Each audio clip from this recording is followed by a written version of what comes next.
안녕하세요. 저는 돌된 아기를 키우고 있는 주부입니다.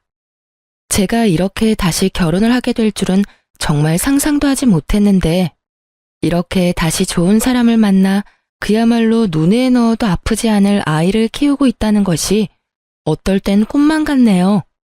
도대체 어떤 사연이 있길래 재호는 꿈도 꾸지 않았는지 한번 들어보실래요? 저와 남편은 같은 회사 동기로 서로 어려울 때 돕고 지내니 자연스럽게 만나게 되었고 1년가량 연애하다 결혼을 하게 되었습니다. 남편은 외동, 전 언니만 2명이 있었는데 언니들이 아직 시집을 가기 전이라 처음으로 생긴 사위라며 친정에선 저보다 남편을 더 아끼고 예뻐해 주셨고 시댁 역시 하나뿐인 며느리라고 저를 참 예뻐해 주셨습니다. 그렇게 제 앞날엔 꽃길만 가득할 거라 생각했는데 문제는 제가 전혀 예상치 못한 곳에서 일어나더군요. 당시 남편과 요즘 대부분 신혼부부가 그러하듯 돈 관리를 따로 하고 있었고 생활비 통장으로 일정 금액을 모아 생활하고 있었어요. 번 돈을 각자 관리하니 서로 터치할 일도 없고 좋더라고요. 그렇게 돈으로 언성 높이는 일 없이 평화롭게 지내던 어느 날, 생활비 입금해야 하는 날짜가 지났는데 남편이 돈을 입금하지 않고 있더라고요. 전 대수롭지 않게 남편이 잊었나 보다 하고 생각했고 남편에게 돈을 보내라고 했어요. 여보, 생활비 아직 안 들어왔더라? 시간 날 때 보내놔. 아, 맞다. 알겠어. 조금 있다가 보낼게. 이렇게 철석같이 대답하던 남편은 며칠이 지나도 생활비를 입금하지 않았고 전 마찬가지로 또 잊었나 보다 생각하며 대수롭지 않게 여기고 있었죠. 저 역시 잠깐 확인만 하고 잊기도 했었고요. 그렇게 또 며칠이 지나고 남편과 함께 맞춰 연차를 쓰고 오랜만에 늦잠도 늘어지게 자고서 남편과 함께 늦은 아침밥을 먹고 있는데 휴대전화에 미납 문자가 오는 것이 아니겠어요? 황급히 남편은 휴대전화를 뒤집었지만 이미 전 봐버린 뒤였고 며칠 전이 월급날이었는데 미납이라니 이해가 되지 않더군요. 여보, 나 다 봤는데? 다 봤어? 응, 제대로 봤어. 미납이라니 무슨 미납? 우리 월급 받은 지 얼마 안 됐잖아. 월급은 다 어쨌길래 그런 문자가 와? 저의 직설적인 물음에 우물쭈물 애꿎은 입술만 잘근잘근 씹어대던 남편은 이내 저에게 모든 사실을 털어놓더군요. 그게 사실은 부모님이 힘들다고 하셔서 도와드렸어. 뭐?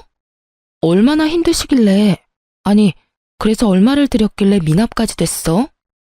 그게 매달 용돈을 드리고 있었는데 이번 달엔 부모님이 꽤 큰 금액이 필요하다고 하시더라고. 그래서 그 금액 맞춰서 드리다 보니까 월급을 다 드려버린 거 있지? 나름 계산해서 드렸는데 드리고 나니 내일 돈이 더 있더라고. 저로서는 남편의 말이 이해가 되지 않았어요. 제가 알기론 시댁도 못 사는 편이 아니었는데 굳이 아들 돈까지 다 끌어다 쓴다는 사실이 제 상식선에선 이해가 되지 않더라고요. 아니 여보, 말을 좀 똑바로 해. 그렇게 두루뭉술하게 이야기하지 말고. 아버님 요즘 일 힘드셔? 아님 다른 이유가 있는 거야? 무슨 이유길래 부모가 자식 생활도 되지 않게 돈을 다 가져가시냐 이 말이야. 당신이 똑바로 설명을 해야 내가 돕든지 말든지 할 거 아니야. 저는 도무지 이해되지 않는 상황에 남편을 닥달하기 시작했고 남편은 마지못해 상황을 털어놓더군요. 아버지가 사업을 확장 중인데 거기에 돈이 꽤 들어가나 봐. 그래서 있는 돈 없는 돈 다 끌어다 써서 생활비조차 없다지 뭐야. 그래서 생활비도 좀 드리고 이것저것 필요한 돈도 좀 드리다 보니 이렇게 돼버렸어. 정말이지 미치고 팔짝 뛸 것만 같더라고요. 자식이 부모님 도와드리는 거? 제가 그것까지 이해 못하는 건 아니에요. 아니, 도와주는 말 자체가 성립이 되지 않는다고 생각합니다. 이때껏 키워주신 은혜가 있는 건데 당연히 해드려야죠. 그런데 그것도 본인이 감당이 될 선까지 해드려야 하는 거 아닐까요? 이러나 저러나 제 입장에선 상황이 참 어이없는 것은 맞지만 그래도 어쩌겠어요. 큰 금액도 아닌 돈 때문에 남편을 신불자로 만들 순 없었기에 전 남편에게 돈을 주며 미납금부터 빨리 갚으라고 하며 앞으로 어떻게 할 것인지 물어봤어요. 돈 입금했으니까 그 미납금부터 얼른 갚아. 고마워, 여보. 정말 진짜 고마워. 이번이 마지막이야. 알겠지? 알겠어. 앞으로 이런 일 없도록 할게. 그래. 말이 나왔으니까 하는 말인데 앞으로 어떻게 할 예정이야? 계획은 있으시대? 이미 벌인 사업 어쩌시겠어. 계속 진행하실 모양이더라고. 그래서 말인데 당신만 허락하면 앞으로도 계속 금전적인 도움은 좀 드리고 싶어. 이번처럼 아무 생각 없이 돕는다는 게 아니라 내 능력 되는 선에서 말이야. 솔직하게 말하자면 어이가 없긴 했지만 전 알겠다고 대답했어요. 그 찰나의 순간 만약에, 아주 만약에 저희 부모님이 지금 시댁과 같은 상황에 닥치게 된다면 저 역시 남편처럼 부모님을 외면할 순 없겠다라는 생각이 들어서였죠. 그렇게 생각하니 한결 마음이 유해졌고 전 좀 더 남편을 이해해 보기로 했어요. 그래, 당신이 감당할 수 있는 선에서 신용에 문제 없을 정도로 도와드려. 그리고 생활비는 한동안 내가 감당할 테니까 생활비는 신경 쓰지 말고 당신이 훗날 후회되지 않게 부모님께 잘해. 여보, 정말 고마워. 난 사실 당신이 이렇게까지 날 이해해 줄 거라곤 생각도 못했어. 앞으로 내가 당신한테 정말 잘할게. 그날 이후 남편뿐 아니라 시댁에서까지 제 덕에 위기를 잘 넘겼다며 저를 더 어여쁘게 여겨주시기 시작했고 전 마음을 돌려먹길 잘했다고 생각하며 남편을 도와 시댁 뒷바라지를 열심히도 했습니다. 그것이 다 부질없는 멍청한 짓인 줄은 그 당시엔 꿈에도 알 수 없었으니까요. 제가 시댁 일에 힘을 보태고 있던 그 순간 생각지도 못했던 일들이 친정에 일어나고 있었더군요. 그건 다름 아닌 아빠의 회사가 예기치 못하게 부도 위기에 놓이게 되고 엎친 데 덮친 격이라고 아빠마저 쓰러지셨던 것이었어요. 다행히 쓰러진 아빠를 일찍 발견해 급하게 수술에 들어가게 되었고 천만다행으로 수술은 잘 되었지만 친정 식구들에겐 수술비가 걱정이었죠. 부도를 막느라 언니들이 모은 돈과 언니들의 집까지 쏘아부었던 터라 수술비를 마련하긴 힘든 상황이었던 것이었어요.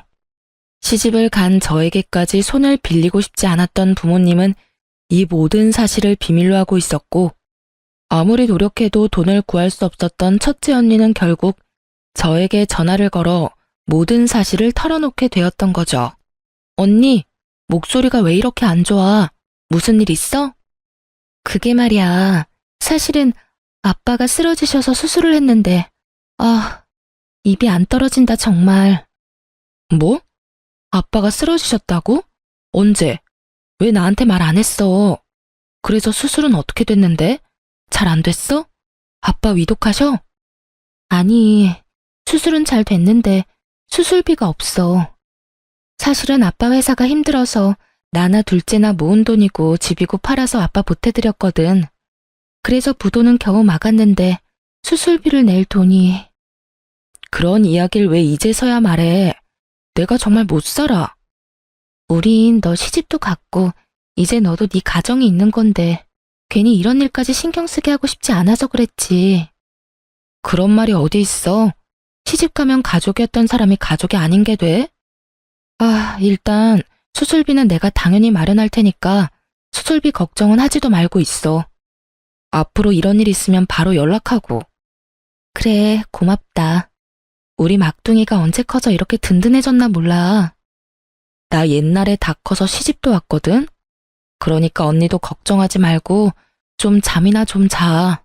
보나마나 잠도 한숨 못 잤을 텐데 내일은 내가 가볼게. 그래, 덕분에 오늘은 발 뻗고 푹 잘 수 있겠다. 그럼 내일 봐. 언니와의 통화를 끝낸 저는 가족들이 막막했을 생각을 하니 눈물이 다 나려고 하더군요. 시댁을 신경 쓰느라 친정에 무심했던 제가 한심하기도 했고요. 이런저런 생각들로 눈물이 고이려는 그때 옆에서 모든 말을 듣고 있던 남편이 다짜고짜 저를 붙잡고 화를 내기 시작했어요. 왜 그 돈을 당신이 내? 뭐? 순간이지만 전 제 두 귀를 의심했어요. 나서서 수술비를 내자고 해도 모자랄 판국에 아빠 이야기는 단 한마디도 묻지 않고 그 돈을 왜 내냐고 화를 낸다뇨. 수술비가 한두 푼이야? 적어도 몇백은 좋게 넘을 텐데. 우리가 지금 그런 돈이 어디 있어? 당신 지금 고작 몇백이 아까워서 이러는 거야? 당신도 방금 옆에서 다 들었잖아. 지금 우리 친정 상황이 어떤지. 있으면 좋은 돈이 아니라 있어야만 하는 돈이라는 거 다 알면서 지금 그런 말이 나와? 알지, 아는데 당신도 잘 알잖아. 지금 우리 부모님도 자금난에 허덕여서 우리가 보탬이 돼야 하는데 장인어른 수술비까지 들이면 어떻게 해? 차라리 그 돈으로 우리 부모님을 도와주면 더 좋잖아. 이 무슨 정신 나간 소리인지 모르겠더라고요. 남편 놈은 지금 자신의 입으로 얼마나 미친 소리를 해대는지 모르는 듯 잔뜩 찌푸린 미간이 참도 당당하더군요. 당신 말 잘했다. 당신 부모님 힘들다고 당신이 한동안 돕는다고 했을 때 나 사실 어이없기는 했지만 군말 없이 그러라고 했어. 당신 부담스러울까봐 우리 집 생활비는 내가 다 부담하기도 했고 그게 1년이야 1년. 그 시간 동안 난 당신하고 당신 집을 위해서 내 나름대로 보탬이 되려고 최선을 다했는데 당신은 지금 뭐야? 차라리 그 돈으로 당신 부모님이나 돕자고? 지금 그걸 말이라고 해? 우리 아빠 수술비가 없다는데 당신 설마 우리 아빠한테 주는 돈이 아까워서 이러는 거야? 당신 그 정도로 최악인 남자였어? 아니, 아깝기는. 우리 집엔 자식이 나 하나뿐이라서 어쩔 수 없이 내가 도와야 했지만 당신 집은 아니잖아. 처형이 2명이나 있는데 왜 당신까지 나서서 도와야 하냐 이 말이지. 그것도 우리 집도 어려운 이럴 때 말이야. 전 더 이상 남편과 대화라는 걸 나눌 필요성을 느끼지 못하겠더라고요. 언니들은 자신의 집까지 팔아서 집안의 보탬이 되었다고 말하며 설득할 힘도 없었고요. 아, 다 됐고 당신이 당신 돈으로 시댁 도왔듯이 나도 내가 모은 돈으로 아빠 수술비 드릴 테니까 상관하지 마. 그게 왜 당신 돈이야? 그건 부부 돈이지. 정신 차려. 그게 왜 부부 돈이야? 그건 엄연히 내가 벌어서 나 혼자 모은 내 돈이야. 이런 말 하는 거 치사해서 하기 싫었는데 당신이 당신 돈으로 뭘 하든 당신한테 아무 말 안 했으니까 당신도 내 돈으로 이래라 저래라 입대지 마. 신경도 쓰지 말라고. 알겠어? 제 말에 남편은 입을 꾹 다물고 저를 노려보더라고요. 양심이 있다면 그때라도 자신이 생각이 잘못됐다고 반성이라도 하는 모습을 보여야 정상일 텐데 제정신도 아니고 양심이라는 것도 없는 남편놈은 저를 향해 씩씩거리더니 이내 그 야밤에 자리를 박차고 나가버리더군요. 저도 화가 단단히 났던지라 그대로 나가버리는 남편의 모습을 보며 내가 말이 너무 심했나? 좋은 말로 잘 설득해 볼 걸 그랬나? 이딴 생각들은 전혀 들지 않았고 오히려 시원하게 욕 한마디 못해준 것이 후회스럽기까지 하더군요. 그렇게 저는 저대로 남편에 대한 섭섭함으로 씩씩거리고 있는데 시댁에서 전화가 오더군요. 그 야밤에 어딜 갔나 했더니 우리 부모님 노래를 부르던 남편놈은 시댁으로 가 모든 사실을 다 잃은 듯 했어요. 당장 시댁으로 오라는 시모의 목소리가 날카로웠거든요. 전 망설임 없이 시댁으로 향했고 시댁에 들어서니 남편놈은 방으로 쏙 들어가더니 나오지 않더군요. 시부는 언짢다는 듯 팔짱을 끼고 앉아 있었고 시모는 가타부타 묻지도 따지지도 않고 화를 내기 시작하더군요. 네가 제정신이니? 출가 외인인 네가 왜 친정일에 끼어드는 거야? 그것도 다른 일도 아닌 돈 드는 일에. 원래가 그렇다. 시집간 딸은 친정일에 함부로 나서서 돕고 그러는 거 아니다. 이 말도 기가 막히는데 그 뒤를 잇는 말들은 그야말로 한 편의 막장 드라마를 연상케 하더라고요. 네 언니들도 있으니 언니들이 알아서 할 게다. 사돈 처녀들 능력 좋은데 왜 굳이 너까지 나서니? 그러니까 친정에 돈 줄 생각은 하지도 마. 우린 절대 반대야. 그 돈이 어떤 돈인데 친정을 주긴 줘? 생각이 없어도 어쩜 저리도 없는지. 생각이 없는 사람이 누구인데 저딴 말을 하는 것인지. 하고픈 말은 많았지만 그래도 어른이니 막말을 할 순 없는 노릇이었고 그저 전 제 뜻을 확고하게 전하기로 했죠. 어머님, 그렇게는 못합니다. 전 이미 수술비 드리기로 마음 먹었고 제 돈으로 제 친정에 드리는 돈이니 어머님도 제 뜻 존중해 주셨으면 좋겠어요. 제 말을 들은 시모는 남편과 짠 것인지 남편놈과 똑같은 말을 하더라고요. 그게 어떻게 네 돈이니? 네가 시집와서 우리 가족이 된 후에 번 돈이니 우리 아들 돈이자 시댁 돈이지. 그런 논리라면 그이가 지금 버는 돈뿐만 아니라 아버님 사업으로 벌어들이는 수입까지 다 제 돈도 된다는 말인데 앞으로는 이 돈 저 돈 할 필요 없이 막 끌어다 써도 되겠네요? 그렇죠, 어머님? 그런 뜻 맞죠? 개떡 같은 논리를 펼치는 시모에게 저 역시 찰떡 같은 논리로 맞대응해 주었고 시모는 누구보다 빨리 선을 딱 그어버리더군요. 어머, 넌 말을 참 이상하게 한다. 그건 아니지. 내 아들이 번 돈은 내 아들 돈, 우리 남편이 번 돈은 우리 집 돈이지. 저는 말 그대로 할 말을 잃었고 저의 그런 모습을 긍정으로 알아들은 시모는 더욱 경악스러운 말을 내뱉기 시작하더라고요. 그런데 얘, 사돈 어른은 보험은 드셨다니? 사망보험 말이다. 뭐 그런 보험은 재수 없다고 안 드는 사람들도 많다던데 혹시 너희 친정도 그런 건 아니지? 만약에 사돈 어른 돌아가시면 그 보험금은 누가 타는 걸로 해뒀어? 네 앞으로 떨어지는 게 있긴 해? 돈에 미쳐버린 사람도 아니고 저리 인간 같지도 않은 말을 해대는 것인지 도무지 이해도 용납도 되지 않더군요. 시모의 말을 듣고만 있던 저는 그대로 눈이 돌아버렸고 자리를 박차고 일어나 고래고래 소리를 질러댔어요. 어머님, 제정신이세요? 어떻게 그런 말을 할 수가 있어요? 어머 깜짝이야. 내가 무슨 말을 했다고 이렇게 화를 내니? 버젓이 수술 잘 끝내고 회복하고 있는 사람한테 사망보험금이라뇨? 저한테 떨어지는 돈은 왜 궁금하신데요? 그게 정상적인 사고를 가진 사람이 할 말이에요? 저의 고함에 시모는 너무 놀란 나머지 꿀먹은 벙어리가 되었고 이때껏 방에 숨어 콧배기도 보이지 않던 남편놈이 뛰어나와 저에게 화를 내기 시작하더군요.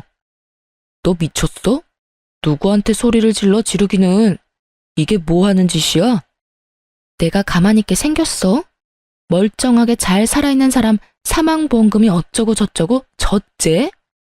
그런 말을 듣고 가만히 있는 사람이 어디 있어? 뭐 그거 가지고 그래. 죽으라고 고사를 지낸 것도 아니고. 궁금하시면 물어보실 수도 있지. 나도 궁금하다. 그래서 장인어른은 사망보험금은 드셨대? 드셨지? 이때 제 기분이 어땠는 줄 아세요?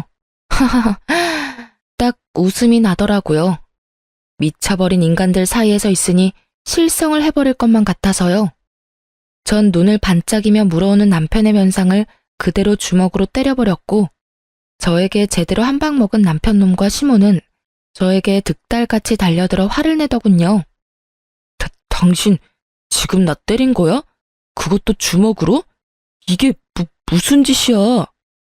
너 미쳤니? 네가 감히 내 아들을 때려? 야, 발로 확 걷어차서 남자 구실 못하게 만들려다가 많이 참고 참아서 주먹으로 끝낸 줄 알아. 그리고 어머님, 제가 이런 말까지 듣고도 가만히 있을 거라 생각했어요?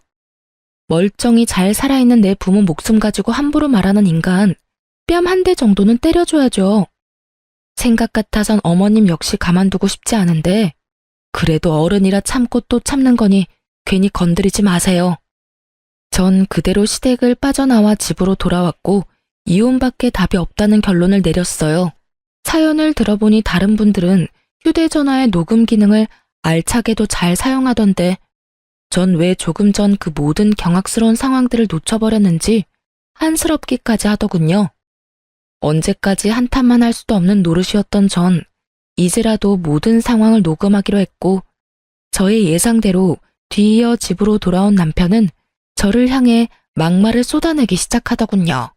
이런 미친 게 어디서 감히 남편을 때려? 너 이거 내가 경찰에 신고하면 너 깜빵에 갈 수도 있는데 내가 그간의 정을 생각해서 참는 거야. 알겠어? 어차피 오늘 내일 하는 노인네 사망보험금 들었냐고 묻는 게 뭐 큰 잘못이라고? 시어머니한테 화를 내지를 않나? 남편을 때리지를 않나? 내 살다 너같이 기센 년은 보다 처음 본다. 그리고 내가 나 혼자 잘 먹고 잘 살자고 그런 말 했어? 말이야 바른 말이라고. 사망보험금 나오면 너도 욕심날 거 아니야. 그 돈이 적은 돈도 아닐 테고 적어도 억 단위는 될 텐데 그 돈이면 우리 집 사업도 무리 없이 진행될 테고 그러면 나만 좋아? 우리 모두 좋은 일이라고 그게. 이 뒤론 헛소리와 함께 입에 담지도 못할 욕들이 쏟아져 나오더군요. 전 말 같지도 않은 말에 아무런 대꾸도 하지 않았고 그렇게 한참을 쏟아내던 남편은 짐까지 싸서 집을 나가버렸습니다. 저와의 사이가 손 쓸 수도 없이 나빠진 남편놈이 나가서 할 짓이라곤 뻔했고 전 날이 밝자마자 남편에게 사람을 붙였어요. 역시는 역시더군요. 아직 이혼하자는 말조차도 나오지 않았는데 남편놈은 유흥업소를 제 집 드나들듯 출석 도장을 찍으며 온갖 더럽고 추잡한 짓은 다 하고 돌아다녔고 전 끝까지 제 믿음을 저버리지 않은 남편놈 덕에 수월하게 이혼을 준비할 수 있었죠. 그렇게 차근히 이혼을 준비하는데 시모가 집으로 찾아왔더라고요. 당시 남편 꼴도 보기 싫고 이혼도 준비했어야 했기에 회사 측에 양해를 구하고 휴직 중이었고 제가 집에서 쉬고 있다는 소식을 전해들은 시모가 아침 일찍부터 저에게 따지려고 들이닥쳤던 것이었어요. 무슨 일이세요? 저는 딱히 할 말이 없는데요. 내가 할 말이 있어서 왔다. 너 도대체 언제까지 이럴 거니? 뭐가 불만이라서 남편까지 쫓아내고 이 난리를 치니? 어머님, 제가 쫓아낸 게 아니라 자기 발로 자기가 나갔고요. 제가 왜 이러는지는 누구보다 어머님이 더 잘할 테고요. 더 할 말 있으세요? 뭐, 그 보험금 좀 물어봤다고 이 난리인 거니? 사람은 다 죽게 돼 있어. 어차피 죽을 사람 사망보험금에 대해서 좀 물어본 게 뭐 그리 큰 죄라고 이렇게 뒤끝을 부리는 게야? 그러면 어머님은 사망보험금은 드셨어요? 어머님도 어차피 죽을 건데요. 이혼을 마음먹으니 전 못할 말이 없었고 막상 자신이 그런 말을 듣게 되자 화가 머리끝까지 난 시모는 갖은 욕을 하며 저를 밀쳐대더라고요. 더는 참지 않기로 한 저는 그런 시모의 손을 인정사정 볼 것 없이 뿌리쳐버렸어요. 뭐가 어쩌고 저째? 이런 미친년이 어디서 그런 재수없는 말을 입에 담는 거야? 지금 기분이 어때요? 더럽죠? 재수없죠? 지금 느끼는 그 기분 저도 그대로 느꼈어요. 이제야 제 기분이 어땠을지 알겠어요? 너랑 나랑 같니?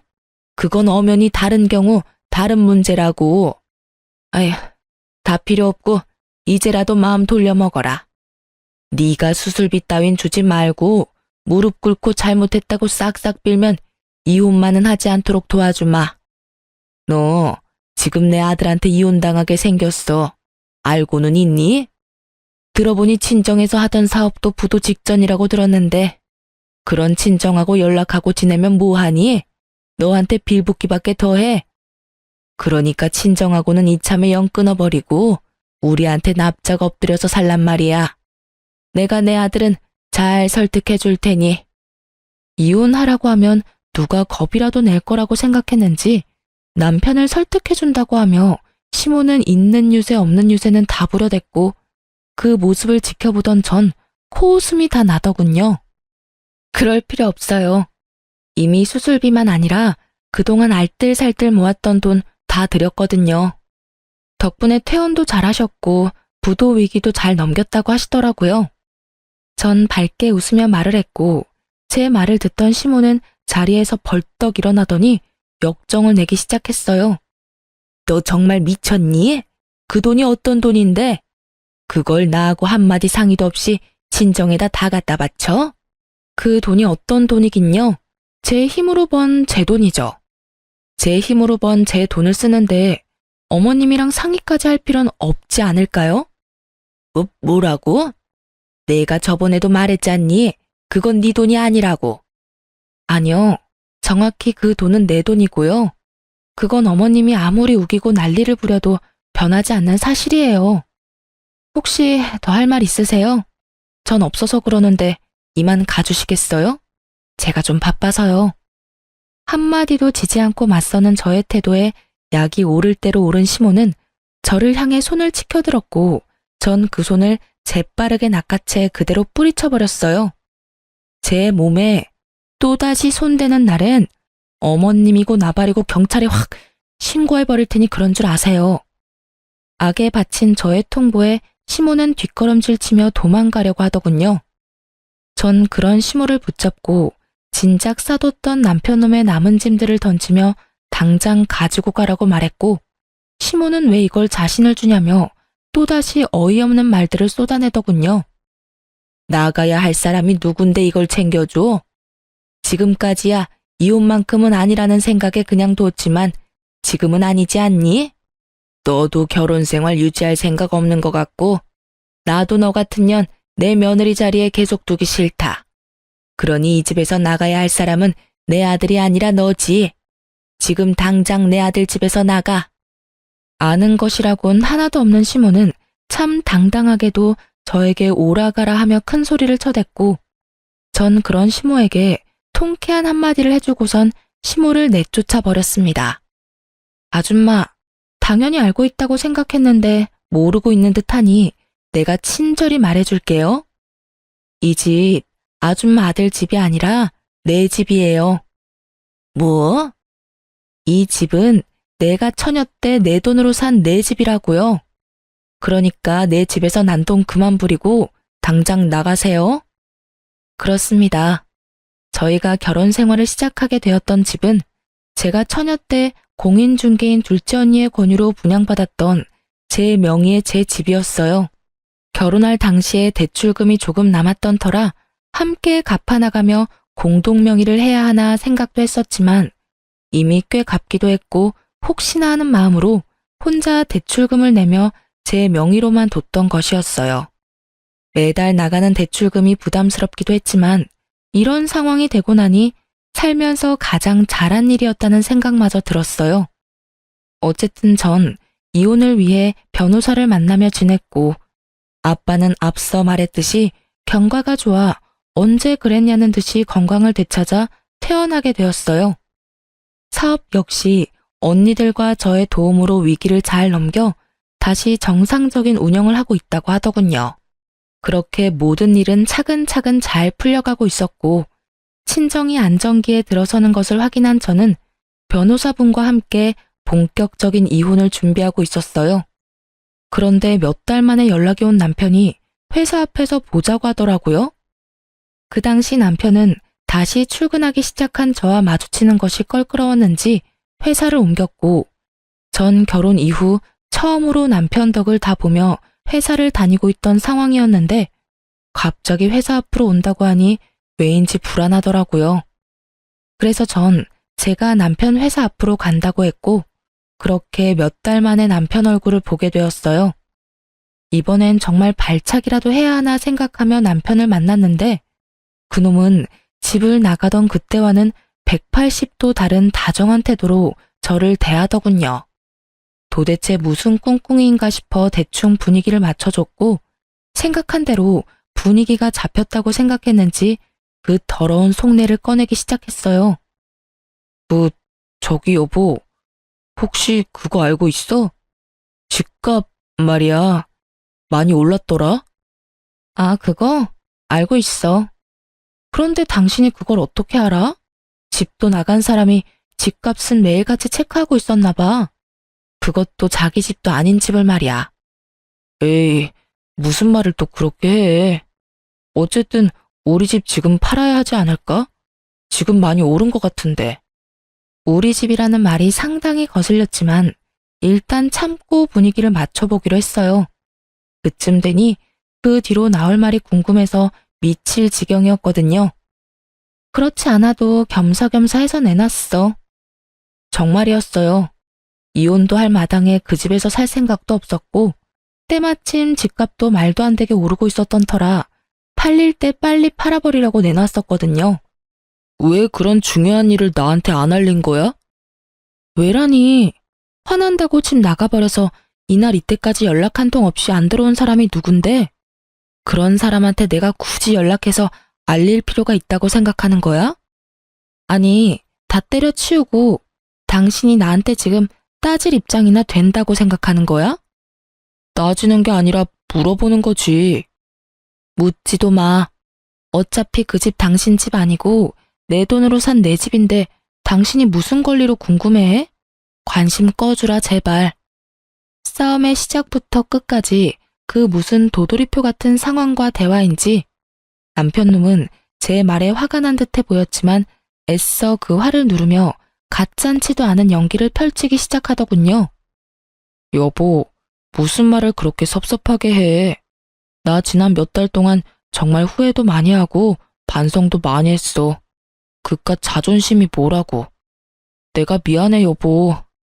나가보니까 알겠더라. 나한테 당신이 얼마나 소중했는지. 내가 얼마나 당신을 사랑하는지 말이야. 나 당신 없이는 못 살아. 내가 이렇게 빌 테니까 나 한 번만 용서해줘. 바로 어제도 밤새도록 업소에서 술 처마신 것을 뻔히 다 알고 있는데 입술에 침 한 번 바르지 않고 거짓말을 하는 꼴을 보고 있자니 구역질이 다 올라오려고 했어요.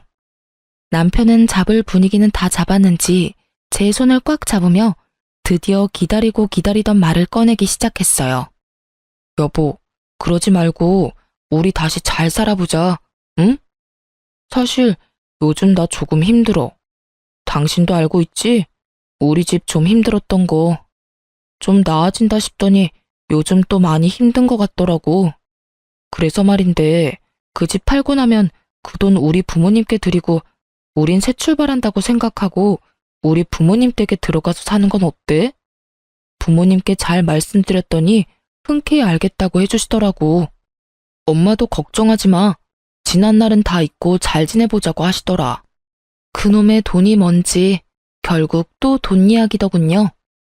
돈을 싸들고 와서 다시 살자고 해도 받아줄까 말까 한데 돈을 내놓고 시댁으로 합가까지 하자니 더는 입씨름할 가치도 없었고 전 모든 말을 다 무시하고 준비해왔던 이혼 서류를 내밀었어요.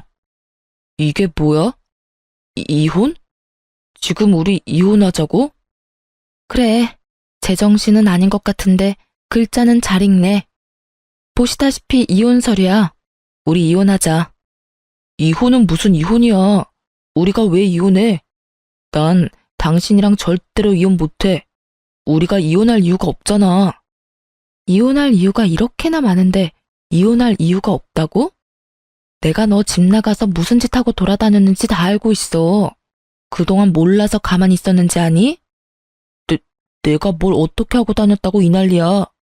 난 말이야, 맹세코 집, 회사 집 이렇게 일만 하면서 살았다고. 그런 내가 왜 무슨 이유로 이혼을 해야 하냐 이 말이야. 역정을 내며 이유를 들먹이는 남편에게 전 그간 모았던 사진들을 건넸고 사진을 건네받은 남편이 바들바들 떨며 되지도 않는 변명을 늘어놓는 순간 전 바로 다음 증거를 준비했어요. 아니 이건 남자들이 회사 생활하다 보면 어쩔 수 없이 가야만 하는 그런 거야. 그래, 접대. 접대를 잘해야 앞날이 평탄한 거 당신도 잘 알잖아. 내가 가고 싶어서 간 게 절대로 아니고 어쩔 수 없이, 정말 어쩔 수 없이 질질 끌려간 거라고. 어쩔 수 없이? 접대? 넌 접대하는 인간이 매일 밤마다 혼자서 세상을 다 가진 미소로 이딴 데나 들락날락하냐? 네가 접대하는 상대가 투명인간이라도 되나 봐. 그건 말이야. 그래, 먼저 들어가 계셨어. 그래서 나도 뒤따라 혼자 들어갔던 거고. 그러니까 내 말은 당신이 지금 아주 크나큰 오해를 하고 있단 이 말이지. 그래, 오해라 치고. 이거 좀 들어볼래? 이것도 충분한 이혼 사유가 되고도 남는다고 하더라고. 남편의 말이 끝남과 동시에 전 다음 증거인 시모가 저에게 온갖 욕을 하는 녹음 파일을 스피커폰으로 틀어버렸고 그 날카롭고도 상스러운 심호의 욕설들이 가게 안을 가득 채우며 울리기 시작했어요. 가게 안 사람들의 반응은 단연 뜨거웠고 특히 기혼 여성들의 반응은 말로 할 수 없을 만큼 뜨겁더라고요. 상황이 그렇게 되자 남편은 제 휴대전화를 바닥에 내팽개치더니 발로 짓밟으며 소리를 고래고래 질러대더군요. 이게 무슨 짓이야? 너 미쳤어? 미쳤지? 이딴 걸 왜 녹음해놔? 왜 녹음했겠어? 너랑 이혼하려고 했지. 직접 들어보니까 어때? 네가 생각해도 이건 아니다 싶지? 아무리 화가 났다고 한들 어떻게 며느리한테 이런 욕까지 하냐? 대단하다 대단해. 뭐 그 덕분에 내 이혼은 한결 수월해지긴 했지만. 닥치지 못해? 이거 다 모함이야. 난 너하고 이혼할 생각도 없고 내가 이혼할 생각이 없는 한 너 역시 이혼은 꿈도 꾸지 않는 것이 좋을 거야. 지금 네 앞으로 생긴 돈이 얼만데 내가 미쳤다고 이혼하겠어? 말 그대로 남편이 눈이 돌아 미쳐 날뛰는데 순간적으로 무섭기까지 하더군요. 주변의 시선도 곱진 않았고요. 야, 정신 차려. 여기가 어딘지 잊었어? 여기 네 회사 앞 카페야. 회사 앞 카페에서 네 회사 사람 한 명 정도는 있지 않을까? 너하고 네 가족이 이렇게 인간 말종인 거 회사에 알려줘도 괜찮은가 봐. 남편은 그제야 큰일 났다 싶었는지 재빠르게 얼굴을 가리고선 가게를 나가버렸고 전 액정이 다 부서져 버린 휴대전화를 챙겨 가게를 나와버렸어요. 남편은 이혼을 거부했고 전 그런 상황을 예상했기에 바로 소송으로 진행했죠. 소송 과정에서 어쩔 수 없이 남편의 이혼은 회사에 알려졌고 이혼 사연은 숨겼지만 이미 카페에서 있었던 일을 목격한 이가 많아 숨긴 보람도 없이 더 나쁜 쪽으로 회사에 소문이 쫙 퍼졌다고 하더군요. 아니라고 해명하기엔 아예 아닌 일은 아니었고 그렇다고 무시하기엔 소문이 걷잡을 수 없이 돌아 이혼이 확정될 즈음엔 남편의 퇴사도 거의 확정된 상태라고 하더라고요. 굳이 회사에서 나가란 말은 하지 않았지만 동료들의 외면도 그렇고 하는 일마다 여자 팀원들이 딴지를 걸고 넘어지니 버티긴 참 힘든 상황이라고 했어요. 전 심오한 남편에게 위자료를 받고 이혼하게 되었고 이혼이 확정된 순간 남편의 일그러진 얼굴을 보는데 얼마나 통쾌하고 행복했나 모릅니다. 그렇게 몇 달은 정신없이 바쁘게만 보냈던 것 같아요. 회사 일이 워낙 바쁘기도 했고 이혼하고 나서도 이것저것 정리할 것들이 많아 혼자 정신없이 하루하루를 보냈어요. 그렇게 정신없이 보내고 있는데 전 남편이 퇴사했다는 소식이 들려오더니 어느 날에는 제 회사로 연락도 없이 찾아왔더라고요. 몰골이 많이 상한 얼굴로 눈물까지 글썽이며 그간의 정을 생각해서 한 번만 도와달라고 매달리더군요. 여보, 제발 나 한 번만 도와주면 안 될까? 갑자기 찾아와서는 다짜고짜 그게 무슨 말이야. 나 정말 너무 힘들어서 그래. 내 꼴 보이지? 나 요즘 이러고 살아. 집도 망하기 직전이고 여기저기 끌어다 쓴 돈은 많은데 회사도 그만둬서 돈 나올 구멍이 없어. 내가 오죽하면 여기까지 왔겠어. 그러니까 우리가 함께 살던 정을 생각해서라도 한 번만 도와주라. 응? 정 같은 소리 한다 진짜. 너하고 나 사이에 남은 정이 있을 거라고 생각하는 거야? 내가 도와줄 거라 생각했던 거야? 너하고 네 부모가 나한테 어떻게 했는데 그걸 다 잊었어? 난 너한테 도와줄 돈 같은 건 없으니까 꿈 깨고 네 살 길 네가 알아서 찾아봐. 여보, 그러지 말고 제발 한 번만 도와줘. 내가 다 잘못했다니까. 아직 모르겠어? 당신이 반성하든 말든 이제 상관없어. 우린 이혼했고 당신하고 나하고 이제 남남이야. 그러니까 애꿎은 날 찾아와서 이딴 소용없는 짓거리 하지 말고 이럴 시간에 취업 자리나 알아봐. 여보, 제발. 당신 위자료도 많이 받고 아파트 판 돈도 있잖아. 그러지 말고 조금만 도와줘. 아니, 빌려줘. 내가 빨리 취업해서 다 갚을게. 이자까지 쳐서 갚을게. 각서 쓰라고 하면 각서라도 쓸 수 있어. 이윽고 전 남편은 무릎까지 꿇고 빌기 시작했고 전 도무지 말이 통할 것 같지 않은 전 남편 놈을 경찰에 신고해버렸어요. 제가 경찰에 신고하는 모습을 본 전 남편은 저에게 욕을 하고선 도망을 가버렸고 그 후론 저를 찾아온다거나 연락을 해오는 일은 없었어요.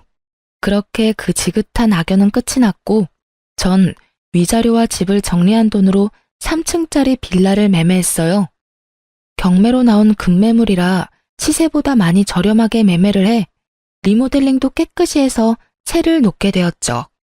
시세보다 적은 보증금과 월세로 내놓은 덕에 공실은 빠르게 채워졌고 제일 작은 한 곳만 남아 적당한 사람이 나타나지 않는다면 저라도 들어가서 살아야겠다고 생각하고 있었어요. 그렇게 제가 사는 것으로 생각이 굳어져 가던 어느 날 마침 그 집을 보고 싶다는 사람이 나타났다고 하더라고요. 마침 저도 쉬는 날이기도 했고 어떤 사람들인지 보기 위해 빌라로 향했어요. 그런데 그곳에 누가 있었는지 아세요? 네, 맞아요. 전 남편과 전 시모가 중개사분과 함께 저를 기다리고 있더라고요. 어렵다던 사업은 전 남편이 회사를 그만두며 도와줄 상황이 되지 못하자 정말로 쫄딱 망해버렸고 집을 처분해 빚은 갚았지만 오갈 데가 없어 집을 알아보던 중 시세보다 많이 저렴했던 저의 빌라까지 오게 된 것이었어요. 2년이라 하기엔 상황이 더러웠으니 악연이 확실했고 두 사람의 표정을 보아하니 저와 같은 생각을 하는 듯 했지만 상황이 어렵긴 한가 보더군요. 굳은 얼굴로 집을 다 둘러본 두 사람은 제가 주인인 걸 뻔히 알면서도 계약을 하겠다고 했으니까요. 괜찮네요. 바로 계약하고 싶은데 공실이니 언제든 들어와도 되는 거죠? 아니, 난 싫은데 어떻게 하지? 전 남편의 말이 끝나자마자 거부 의사를 밝혔고 저의 거부에 두 사람은 노발대발하며 왜 안 되느냐고 따지기 시작하더군요. 당신 정말 이렇게까지 해야겠어? 너 정말 몹쓸애구나. 그래도 한때는 가족이었던 사이인데 꼭 이렇게 매정하게 굴어야겠니? 이 와중에도 두 사람은 저를 천하의 못된 년으로 몰기 시작했고 전 두 사람의 말을 싹 무시한 채 중개사분에게 다시 한번 말했어요. 사장님, 다른 사람들로 알아봐 주세요. 네? 그래도 이분들이 계약하신다고 하는데. 이분들이요, 행실이 더러워도 너무 더러워서 세를 줄 생각이 없어요, 제가. 그러니까 다른 사람들로 알아봐 주세요. 들어온다는 사람이 없으면 저라도 들어와서 살 생각이니까 정 안 되겠다 싶으시면 따로 연락해 주시고요. 충분히 의사를 밝힌 저는 자리를 벗어나려고 했고 그 순간 전 남편이 급하게 저를 붙잡으며 무릎까지 꿇고 애원을 하기 시작하더군요. 우리 가진 돈이 정말 없어서 그래. 여기 아니면 정말 길거리에 나앉게 생겼다고. 그러니까 제발 좀 살게 해주라. 조용하게 쥐 죽은 듯이 살기만 할게, 응? 잠깐이었지만 그런 전 남편의 모습이 불쌍해 보였던 건 사실입니다. 하지만 이 한 번의 호의가 또 어떤 결과를 낳게 될 것인지 누구보다 잘 알았고 잘 아는 만큼 뻔히 그려지더라고요. 그래서 전 다시 마음을 되잡았고 애원하고 있는 남편에게 이렇게 말해주었어요. 네가 한 짓을 다 잊었어? 우리 아빠 수술비 주지 말라고 하면서 사망보험금이나 묻던 네 짓거리 말이야. 그건 내 생각이 짧았어. 그땐 우리 다 힘들었잖아. 그래서 나도 판단력이 흐려져서 그런 실수를 했던 거야. 실수? 웃기고 앉아있다 진짜. 다 됐고 난 우리 부모님 죽기를 바라는 사람한테 도움이 될 생각은 죽어도 없으니까 다신 찾아오지도 연락도 하지 마. 야, 너 정말 내가 이렇게까지 매달리는데 그렇게까지 해야 해? 그냥 좋은 게 좋은 거라고. 불쌍한 인간 구해준다고 생각하고 한 번만 눈 감아주면 되는 거잖아. 난 이렇게까지 할 거고 너 같은 인간이 불쌍하다고 느껴지기는커녕 같은 공간에서 숨쉬고 있다는 것조차도 역겨우니까 다신 내 눈앞에 나타나지 마. 전 그대로 그 자리를 떠버렸고 그 후론 그 인간들의 소식은 듣지 못했어요. 물론 더는 찾아오는 일도 마주치는 일도 없었죠. 이렇게 전 남편과의 악연이 끊어진 지도 5년이란 세월이 지났네요. 그 사이 전 결혼을 했어요. 다시 재혼을 마음먹기까지 고민도 많이 하고 도망치기도 했었는데 그런 저를 끝까지 기다려주며 한결같은 마음을 쏟아준 멋진 남자와 결혼해 잘 살고 있습니다. 현재는 회사를 그만두고 처음 말씀드렸다시피 돌된 아들을 키우고 있어요. 저의 남편은 회사 동료였는데 제가 누구와 결혼했었는지, 왜 이혼하게 되었는지 누구보다 잘 알고 있던 남편이 처음 저에게 고백해올 때 얼마나 당황했는지 모릅니다. 처음엔 당연히 거부했었어요. 부담스럽기도 했고 남자가 지긋지긋하기도 했었거든요. 하지만 남편은 그런 저에게 한결같은 모습을 보여주며 제 마음의 문을 두드렸고 자신보다 저를 더 아끼는 남편의 모습에 결국 마음을 열게 되어 결혼까지 하게 되었어요.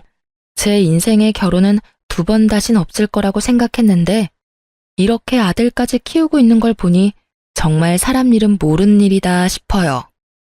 몰상식의 끝을 달렸던 전 시댁과는 달리 현재 저의 시부모님들은 재산이 많진 않지만 작은 것이라도 나눠주시려고 안달인 분들이세요. 좋은 거, 귀한 거 있으면 어떻게 해서든 제 입에 넣어주려고 하시는데 제가 참 복이 많은 사람이라는 생각이 다 들더라고요. 베풀어 주시니 그만큼 저 역시 베풀게 되고 마음 써주는 것이 느껴지니 더욱 잘할 수밖에 없더군요. 굳이 노력하지 않아도 자연스럽게 행동과 마음이 그렇게 되는 거 있죠?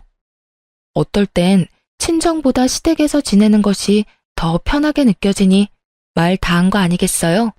하여튼 요즘엔 이보다 더 행복할 수 없다는 생각이 다 들 정도로 행복하게 잘 살아가고 있어요.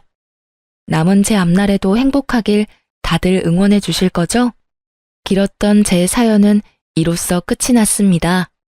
긴 이야기 들어주셔서 감사하고 모두 행복하세요.